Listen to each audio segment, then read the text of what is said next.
మీ ఎలాంటి వ్యాపార ప్రకటనలకైనా వెంటనే మా ఛానల్ సంప్రదించండి. వాగర్థావివ సంపృక్తో వాగర్థ ప్రతిపత్తయే జగతః పితరౌ వందే పార్వతీ పరమేశ్వరం. జ్యోతిషాభిమానులందరికీ నమస్కారం. మాసఫలం కార్యక్రమానికి స్వాగతం. 2026 జూలై మాసంలో ద్వాదశ రాశుల వారి యొక్క మాస ఫలితాలు. ఈ జూలై మాసాన్ని కన్నా మనం పరిశీలిస్తే నిజ జ్యేష్ఠ ఆషాఢ మాసాల అనగా తెలుగు నెలల యొక్క కలయికగా ఈ ఆంగ్ల జూలై మాసాన్ని మనం చెప్పుకోవచ్చు. జూలై నెల 14 మంగళవారం రోజున అమావాస్యతో నిజ జ్యేష్ఠ మాసం పూర్తవుతుంది. జూలై నెల 15వ తారీఖు బుధవారం నుంచి ఆషాఢ మాసం ప్రారంభమవుతుంది. మనము జూన్ నెల 15 వరకు కూడా అధిక జ్యేష్ఠ మాస కారణం చేత కొన్ని శుభ కార్యక్రమాలు నిర్వహించలేకపోయాం. ఇప్పుడు వివాహాది శుభ కార్యక్రమాలు నిర్వహించుకుంటూ ఉన్నాం. అది కూడా జూలై మాసంలో 14 వరకు మాత్రమే ముహూర్తాలు మనకు కనిపిస్తున్నాయి. ఆ తర్వాత ఆషాఢ మాసం కారణంగా కొన్ని శుభ కార్యక్రమాలు, వివాహాది శుభ కార్యక్రమాలు నిర్వహించడానికి ఆటంకాలు కూడా కనిపిస్తున్నాయి జ్యోతిష్ శాస్త్రం ప్రకారం. ఈ నిజ జ్యేష్ఠ మాసంలో సహజంగా విష్ణుదేవత అర్చన అన్నదానికి మనం ఎక్కువ ప్రాధాన్యతను ఇస్తాం. విష్ణు సంబంధమైనటువంటి విష్ణు అవతారాలకు సంబంధించినటువంటి ఆరాధన చేసేటువంటి సాంప్రదాయం మనకు జ్యేష్ఠ మాసంలో ఉంది. సీతారామచంద్రమూర్తి ఆలయం కానీ, లక్ష్మీ నరసింహస్వామి ఆలయం కానీ, పద్మావతి వెంకటేశ్వర స్వామి ఆలయానికి కానీ వెళ్ళి ఈ మాసంలో, ఈ జ్యేష్ఠ మాసంలో మనము తులసి ఆకుల మాలను సమర్పించి స్వామికి సంబంధించినటువంటి స్తోత్రాలు, సీతారామచంద్రమూర్తి ఆలయానికి వెళ్ళినప్పుడు శ్రీరామ రక్షా స్తోత్రం, లక్ష్మీ నరసింహస్వామి ఆలయానికి వెళ్ళినప్పుడు లక్ష్మీ నరసింహస్వామి అష్టోత్తరం కానీ, లక్ష్మీ నరసింహస్వామి కరావలంబ స్తోత్రం కానీ, అలాగే పద్మావతి వెంకటేశ్వర స్వామి ఆలయానికి వెళ్ళినప్పుడు విష్ణు సహస్రనామ స్తోత్రాలు కానీ, మహాలక్ష్మి అష్టకం కానీ, కనకదార స్తోత్రం కానీ, ఇలాంటి స్తోత్రాలు చదువుకోవడం వల్ల మనం మరింతగా మంచి ఫలితాలను పొందడానికి అవకాశం ఉంటుంది. ఈ రకంగా జ్యేష్ఠ మాసాన్ని మనము సద్వినియోగం చేసుకున్న వాళ్ళం అవుతాం. ఇక జూలై నెల 15 తర్వాత వచ్చేటువంటి ఆషాఢ మాసంలో కొన్ని వివాహాది శుభ కార్యక్రమాలు నిర్వహించడానికి అవకాశం ఉండదు గనక సాంప్రదాయాన్ని అనుసరించేటువంటి వారు ఈ మాసంలో మనం ఉగ్రదేవత అర్చన నిర్వహించుకోవడం వల్ల మంచి ఫలితాలను పొందగలుగుతాం. ఈ ఎవరి ఉగ్రదేవతలు అంటే వారాహి అమ్మవారు, బగలాముఖి అమ్మవారు, కామాఖ్య అమ్మవారు. ఇటువంటి దేవతలను దర్శించడం, వారికి సంబంధించినటువంటి పూజలు నిర్వహించుకోవడం వల్ల మనం మంచి ఫలితాలను పొందగలుగుతాం. ఈ చెప్పుకున్నటువంటి ఈ ఉగ్రదేవత ఆలయాలు కానీ మనకు చాలా సుదూరంగా ఉన్న సందర్భాల్లో అటువంటి ఆలయాలకు వెళ్ళలేని వారు మనకు అందుబాటులో ఉన్నటువంటి కనకదుర్గాదేవి ఆలయం కానీ, చాముండేశ్వరి అమ్మవారి ఆలయం కానీ, కాళికాదేవి ఆలయం కానీ సందర్శించిన ఇంతటి మంచి ఫలితాలను మనం పొందగలుగుతాం. అటువంటి అవకాశం కూడా లేని వారు శ్రీదేవి ఖడ్గమాల స్తోత్రం నిరంతరం చదువుకుంటూ కనకదుర్గాదేవిని సందర్శించి, అమ్మవారి ఆలయాలు మనకు విశేషంగా అన్ని సందర్భాల్లో, అన్ని స్థలాల్లో కూడా మనకు అందుబాటులో ఉన్నాయి కనుక మనకు గృహానికి సమీపంలో ఉన్నటువంటి కనకదుర్గాదేవి అమ్మవారిని దర్శించి ఎర్రటి పూలమాలను సమర్పించి కుంకుమ పూజాది కార్యక్రమాలు నిర్వహించుకుంటూ నిరంతరం శ్రీదేవి ఖడ్గమాల స్తోత్రాన్ని మనం పారాయణం చేసినా కూడా మంచి ఫలితాలను మనం పొందగలుగుతాం. ఇక ఈ జూలై మాసంలో, ఈ జూలై నెల 16వ తారీఖు వరకు కూడా సూర్య భగవానుడు మిథున రాశిలోనే సంచరిస్తాడు. 16 తర్వాత ఆయన కర్కాటక రాశిలోనికి ప్రవేశిస్తాడు. ఈ సింహరాశికి అధిపతి అయినటువంటి సూర్య భగవానుడు ఈ జూలై మాసంలో మిథున, కర్కాటక రాశుల్లో సంచారం కొనసాగిస్తాడు. ఇక వృశ్చిక, మేషరాశులకు అధిపతి అయినటువంటి ఈ కుజుడు, ఈ కుజగ్రహం ఈ జూలై మాసమంతా కూడా వృషభ రాశిలోనే ఆయన సంచారాన్ని కొనసాగించే పరిస్థితి మనకు కనిపిస్తుంది. జూలై మాసమంతా కన్యా, మిథున రాశులకు అధిపతి అయినటువంటి బుధగ్రహము ఈ నెలంతా కూడా, ఈ జూలై మాసమంతా కూడా కర్కాటక రాశిలోనే ఆయన సంచారాన్ని కొనసాగిస్తాడు.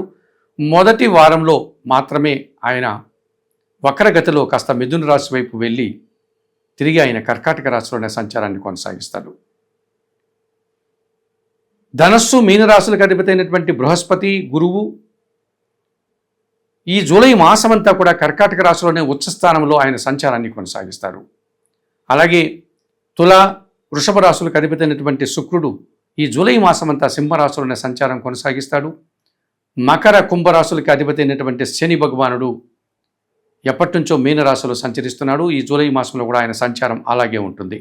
ఇక కుంభరాశిలో రాహువు, సింహరాశిలో కేతువు యథావిధిగానే ఎప్పటి నుంచో సంచారం కొనసాగించినట్లే ఈ జూలై మాసంలో కూడా కుంభరాశిలో రాహువు, సింహరాశిలో కేతువు సంచారం కొనసాగుతోంది.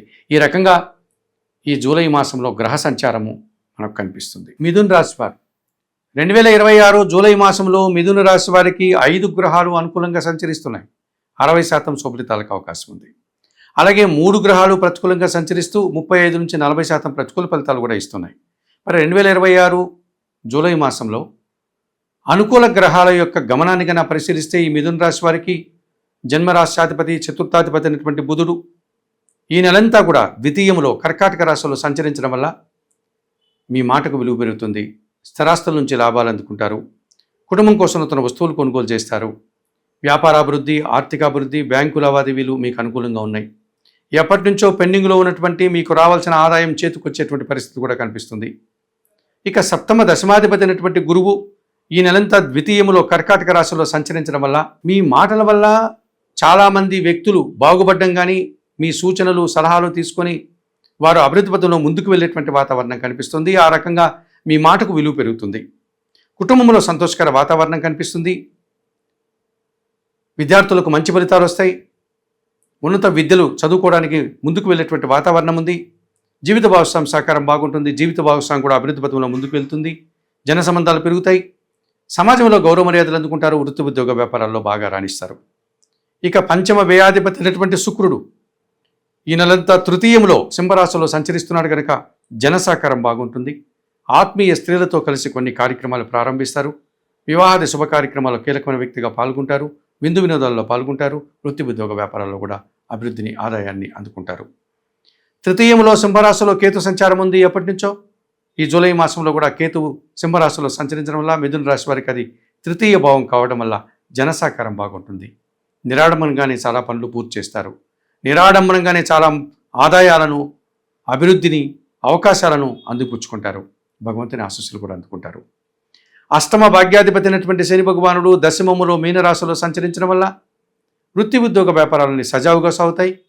పని ఉంటుంది, పనికి తగిన ఫలితం ఉంటుంది. మీ మాటకు విలువ పెరుగుతుంది. వృత్తి ఉద్యోగ వ్యాపారాల్లో బాగా రాణిస్తారు. పనివారి సహకారంతో ఇట బయట పనులు పూర్తి చేస్తారు. వ్యవసాయ రంగంలో పనిచేసే వారికి మంచి ఆదాయం కనిపిస్తుంది. 2026 జూలై మాసంలో ఈ మిథున రాశి వారికి బుధుడు, గురువు, శుక్రుడు, కేతువు, శని 5 గ్రహాలు అనుకూలంగా సంచరిస్తూ 60% శుభలితాలను అందిస్తున్నాయి.